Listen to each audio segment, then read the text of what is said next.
অনেক দিন ধরে না আমার বহুত কেক বানাইতে ইচ্ছা করতেছিল, মানে ভিডিওর মধ্যে দেখতেছিলাম আর ইচ্ছা করতেছিল যে বানাই। মেয়ে থাকতে আমি অনেকবার কেক বানাইছি ঘরে।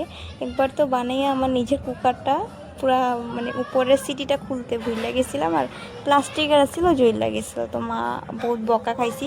আজকেও আমি একটা কাণ্ড ঘটাইছি, কি কমু কি কাণ্ড ঘটাইছি, ভিডিওটা দেখো নিশ্চয় গম পাইবা যে আজকে কি কি কাণ্ড ঘটাইছি। সো আজকে আমি ভুলবশত বাটি একটা স্টিলের ভিতরে দিছিলাম, কিন্তু ওইটার মধ্যে প্লাস্টিকের ডিজাইন আছিল, ওইটা দিয়েছিলাম, তো ওইটা জইল্লা সসের ভিতরে লেগে গেছে, ওই কাণ্ডটা ঘটাইছি। আর দেখো আমি কেকটা বানাইছি, অনেক সফট হয়েছে জানো, আমার ধরতে ভয় লাগতেছিল যে ভাঙ্গা যায়নি এরকম সফট হয়েছিল। বহুত খাইতেও বহুত টেস্টি হয়েছিল।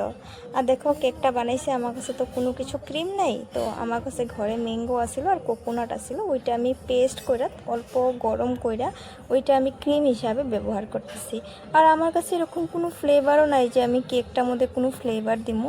তার লিগে আমি যেমনে মানে ঘরের উপকরণ দিয়ে আমি কেকটা বানাইছি, টুকটাক জিনিস দিয়ে কেকটা খালি মানে কেকের শেপটা টেস্টি লাগছে কিন্তু খাইতে। তারপর দেখো এখানে আমি ম্যাঙ্গো ফ্লেভার দেওয়ার লিগা প্রথমে আমি ভুল করছি যে ম্যাঙ্গোটা আগে দিলাম যদি ভালো হইতো, তারপর ক্রিম হিসাবে ব্যবহার করছি ম্যাঙ্গোটা। আর দেখো কেকটা তো মানে দেখতে সুন্দর লাগতেছিল, ভিতরের লেয়ারগুলো এত ভালো লাগতেছিল, খাইতেও অনেক টেস্টি হয়েছিল। তো